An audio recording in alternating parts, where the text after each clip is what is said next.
Привет! На твоем экране 4-й выпуск гайдов по КБ, и если ты еще не знаком с каналом и данной рубрикой, то знай, что в этих роликах мы говорим про базовые и основные вещи Conquer's Blade, которые необходимо знать каждому новичку. Ты на канале Лорда Говарда, и сегодня мы поговорим о внутрибоевой логистике, управлении отрядами, затронем интерфейс и пушки. Поехали! Начнем, пожалуй, с функциональных возможностей. После того, как ты запустил любой боевой режим и вошел в бой, ты можешь использовать маркировку. Нажав на Tab, у вас откроется мини-карта боя. С ней можно взаимодействовать. Зажмите правую кнопку мыши при открытой карте на точке, куда хотите отдать приказ. Их есть 4 вида в ассортименте, используются они для взаимодействия с командой. Выбрав и поставив метку, она будет сопровождаться звуковым акцентом и будет видна и слышна всем союзникам, не только на миникарте, но и в самом бою. Данные команды можно спамить до 3 штук раз в 5 секунд. Таймер будет обозначен внутри круга выбора команды. Аналог миникарты отображен в правом нижнем углу экрана. Через нее удобно прослеживать движение вражеских и союзных войск. Здесь же рядом расположены плюс и минус для регулировки ее размера, а также вы можете переключить ее на карту местности, если вам потребуется увеличить зум просмотра. Также приказы вы можете отдавать через превью боя. Нажмите на клавишу Z, далее на левый Ctrl и правой кнопкой мыши сделайте более точную отметку на местности. Через данную функцию удобно также просматривать летящие требушеты противника, если вы играете в защите, позволяя считать выстрелы. Ну а за саму атаку требушеты считаются через чат, так как каждый требушет отмечает ник игрока, который его запустил. В самом бою предусмотрена и альтернативная система маркировки. Это очень важный аспект, который позволяет взаимодействовать с командой в моменте. Зажмите среднее колесо мыши, после чего выберите нужный маркер из предложенного меню. Далее поставьте маркер левой кнопкой мыши. Он будет визуально отражен только в бою, на карте отметка видна не будет. Если нажать на правую кнопку мыши во время зажатого колеса, то вы сможете использовать эмоции внутри боя. Если не зажимать колесо, а сделать единичное нажатие на него, то вы пометите для команды объект взаимодействия, который находится в поле вашего прицела. Это может быть как вражеский или союзный отряд, так и точка захвата или осадное орудие. Маркеры можно настраивать вне боя, как и эмоции. Для этого перейдите в панель героя, далее персонализация и выберите эмоции, после чего нажмите на флаг для настройки. Помимо маркеров, здесь вам будут предложены и быстрые чатовые команды. Кстати, на экране вы можете видеть маркер, который используется неизвестным способом не только для меня, но и для разработчика, так как вот уже вторую неделю он не может мне дать ответ на данный простой вопрос. В связи с чем, если вы знаете способ его использования, пишите в комментариях. Ну а как инфа у меня появится, я добавлю способ его юза в описании. Для перемещения отряда в бою используется клавиша X. Она же используется для изменения построения отряда двойным нажатием. Переключать построение отряда можно также через клавиши F1, F2 и F3. Зажав клавишу X, вы можете дистанционно командовать построение и ворочать его в разные стороны. У отряда есть две общие команды. Режим автоатаки. Нажав на клавишу V, отряд ближнего боя перейдет в свободное построение и начнет атаковать ближайшие к нему цели. Зажав клавишу, вы можете указать направление атаки в свободном построении. Отряды дальнего боя будут изменять таргет без перестроения, но при указании цели атаки через зажатую клавишу, если она выходит за таргет, то отряд пройдет в сторону данной метки до момента входа врага в таргет. Нажав на клавишу C, отряд следует за вами. При этом его таргет будет преимуществом следования, то есть отряд будет атаковать ближайшие цели по пути за героем в свободном построении. Но тут есть несколько нюансов. Если вы зажмете на следование еще раз в момент атаки отряда, то он сложит оружие и побежит за вами, пытаясь игнорировать врагов некоторое время. А также у отряда есть область, в которой он атакует врага вокруг героя. Если герой выходит из этой области, отряд следует за ним, прервав атаку. Если вы нажмете на букву C 2 раза, то отряд будет бежать быстрее. Через клавишу Alt вы можете направить отряд для взаимодействия с каким-либо объектом, например с точкой пополнения или поднять отряд по стене на лестнице, а также заставить его тащить осадное сооружение. Кстати, тащить осадку может только 10 юнитов. Если в отряде меньше 10 юнитов или их число сократилось в момент, когда отряд тащил осадку, то данное действие не начнется или прервется соответственно. Но Alt предназначен не только для команды отряда на объект. Все мы сталкивались с тем, что в бою игроки активно маскируют свои отряды скинами, и до сближения почти невозможно понять, что именно в тебя норовит врезаться. Так вот, Alt поможет вам определить, что за отряд у врага или союзника. Наведите камеру при активной клавише Alt на отряд, и вы увидите иконку отряда и ник его владельца. Ну и если вас убили и вы понимаете, что отряд при отступлении все равно погибнет, можете спамить букву В после вашей смерти, чтобы отряд не отступил самостоятельно и продолжил бой, задержав противника, а отступит он только в момент вашего возрождения. Кстати, таймер вашего возрождения увеличивается с каждой вашей последующей смертью. Так, первая смерть начинается с 30 секунд ожидания, следующая 50 секунд, далее 70 секунд и максимальный таймер возрождения это 75 секунд после четвертой смерти. Продолжая эту тему, потери отряда в бою влияют на возможность его взять в бой повторно. Как это определить? Если отряд залит красным цветом, даже если его количество не равно нулю, то его невозможно будет взять обратно в бой. А если отряд понес потери меньше, чем минимальных 30% от своего количества примерно, то его можно еще раз заюзать. Это вы можете определить, нажав на Tab или на опорнике, посмотрев в нижнюю часть экрана. Тут же стоит упомянуть, что если вы меняете отряд, учитывайте, что старый отряд отступает некоторое время и не исчезает сразу, и по пути его могут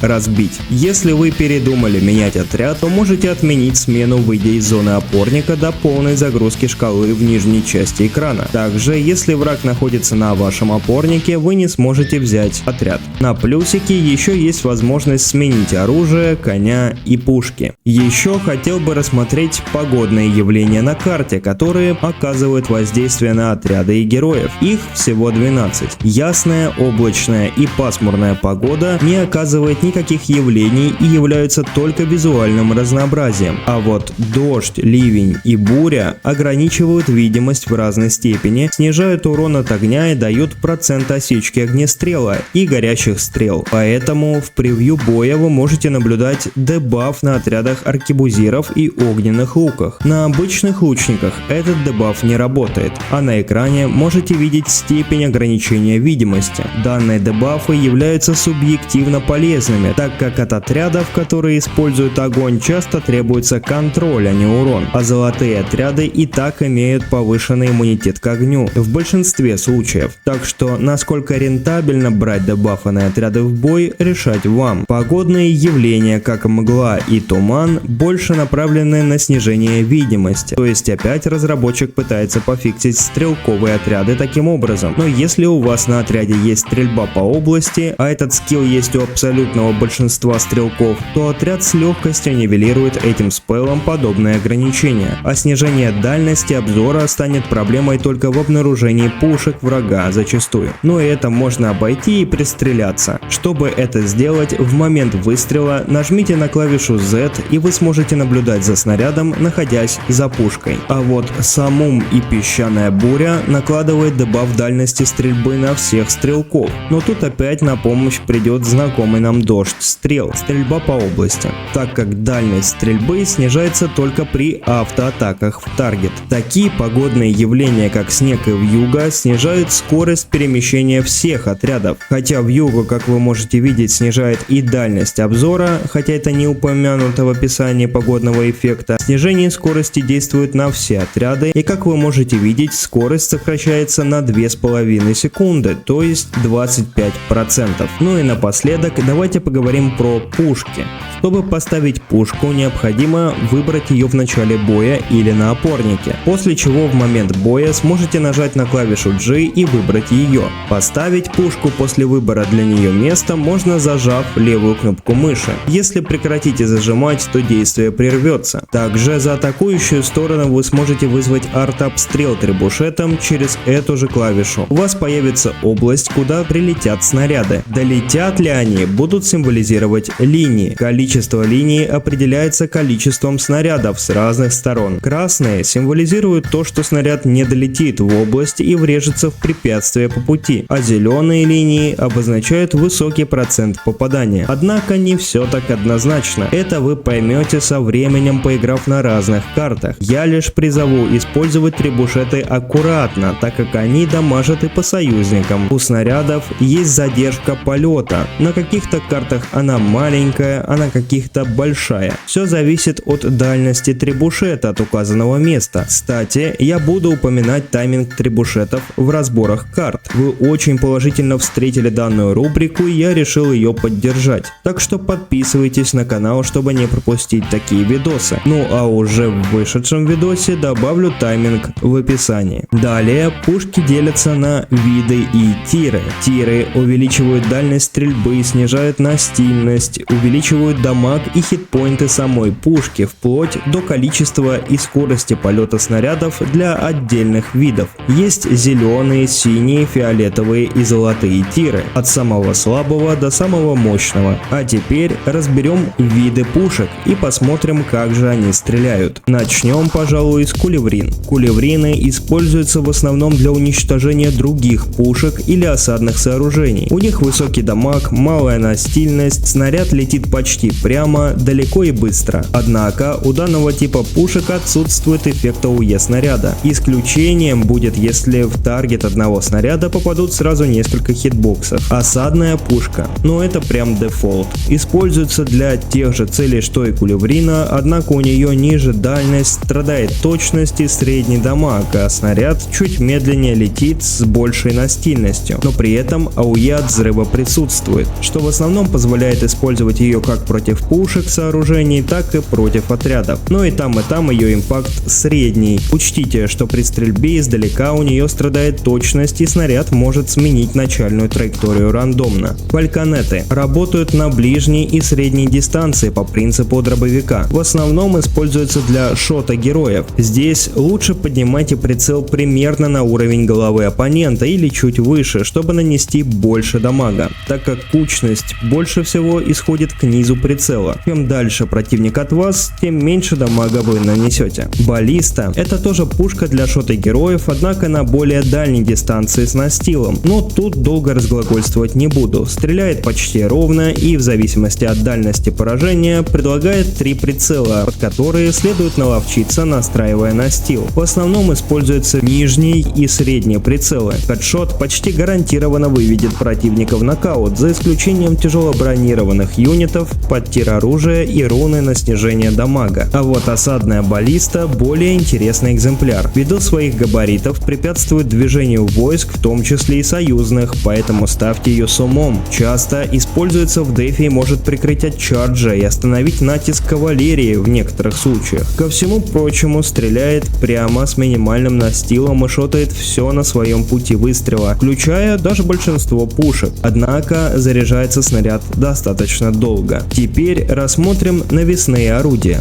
Первое — это Скорпион. Стреляет с большим навесом и в выбранную область. Чем выше поднимаете мышь, тем дальше он стрельнет. Однако максимальную дальность обретает за полсекунды до достижения максимальной амплитуды навеса. Постараюсь изобразить. Первая линия показывает амплитуду и конечную точку попадания при максимальной величине, а вторая за полсекунды до набора полной высоты амплитуды. Разница небольшая, но я решил упомянуть, вдруг сгодится. После попадания поджигает область и дает небольшой контроль от горения. Основной урон периодически. Скорпион хорош против небронированных отрядов, например, стрелков. Из забавного может выстрелить под себя и поджечь владельца. Второе — это Хвачка. Стреляет залпами огненных стрел с процентом поджечь противника. Чем выше настил, тем дальше стреляет и тем шире кучность. Ей нужно долго пристреливаться, но как правило на дальней дальних дистанциях от нее нет прока, и более полезной она становится на средней дистанции. Для снижения радиуса кучности слегка меняйте высоту настила. Это хоть и не сильно его уменьшает, но все же имеет место быть. Выпускает около 20 зарядов за залп. Третье, Сингиджон. Стреляет почти равно как Хвачха, но при этом урон больше, стрел меньше вдвое, но они обладают взрывом по области. Однако кучность очень сильно страдает. Четвертое, Мортира. И сразу скажу, что даже у синего аналога достаточно хороший урон по большой области. Но если у Скорпиона, к примеру, чем дальше вы отводите мышь, тем дальше летит снаряд, то у Мортиры все работает несколько иначе. Во-первых, под себя как Скорпион Мортира стрельнуть не сможет. Это ее слепая зона, но может запросто перестрельнуть стену. А еще чем дальше вы отводите мышь, тем выше настил, но при этом стрельба начинает варьироваться от максимальной дальности до максимальной близости, где максимальная дальность будет средней величиной от начала набора высоты до максимального набора высоты. Легче образно отсчитать время полного сведения и остановиться на половине, если вы решаете перестрельнуть стену и конечная область вам не видна. Ну и пристреляться тоже никто не мешает через букву Z. Главный фокус и преимущество Мортиры — это возможность поставить ее под стену таким образом, чтобы вражеские пушки со стены не смогли ее уничтожить, так как под свою же стену им не достать, но только если другой Мортирой. Чтобы поставить ее таким образом, вам нужно отойти от стены примерно на расстояние минимальной точки сведения Мортиры до стены,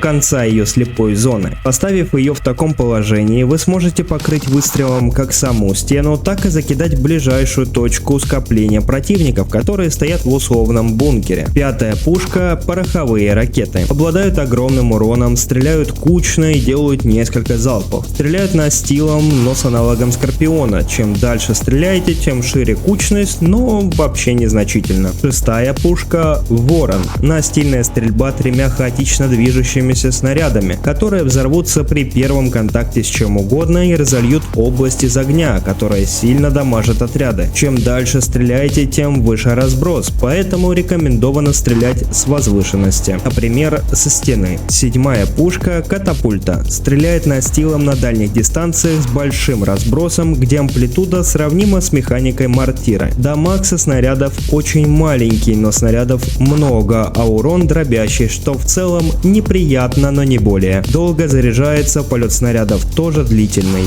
И последняя — Бомбарда. Стреляет огромным снарядом, взрыв от которого наносит кучу урона, даже сквозь стену, если стоять к ней слишком близко. Очень неповоротливая и неточная установка, однако один снаряд уничтожает практически все, что окажется на его пути. Ну и теперь немного общих фишек. После того, как вы слезли с пушки и снова на нее сели, прицел не останется в том же положении, ровно как и после выстрела. Поэтому наметьте себе ориентиры, это могут быть флаги, камни, края крыш, да что угодно. И после каждого выстрела сводитесь снова. Абсолютно все пушки, которые обладают механикой взрыва по области, нанося дамаг союзным войскам и героям. Учитывайте, что если вы заливаете залпы в скопление вражеских отрядов, которых сдерживают ваши союзные войска, то вы быстрее убьете союзников, чем врагов, так как ваши выстрелы пройдут им в спину и нанесут повышенный дамаг. А без фронтлейна вашей же пушке жить останется недолго. Так еще и тиммейты будут, мягко говоря, под впечатлением от такого мува. Учитесь стрелять правильно. Если вы сядете на вражескую пушку, то она станет союзной, и другие дружественные орудия не нанесут по ней урона, в отличие от врагов, разумеется. Поэтому если ваша цель сломать вражеское орудие, сядьте на него. Таким образом вы можете ударить из пушки в тыл противника, и при попытке вас сбить с нее враг с 90% вероятностью сломает пушку сам. Если условно вы сидите за пушкой, которая производит несколько выстрелов подряд за залп, и вы прерываете залп, выйдя из-за пушки, или вас в этот момент законтролят или собьют, то залп прервется, выпустив ровно такое количество снарядов, которое успел. То есть залп не завершится полностью. Ну и последнее. Разрабы все-таки добавили обещанную функцию смещения союзника с поставленной вами пушки через клавишу F, так что уже можете ей пользоваться. В совокупности с остальными роликами из плейлиста гайдов по КБ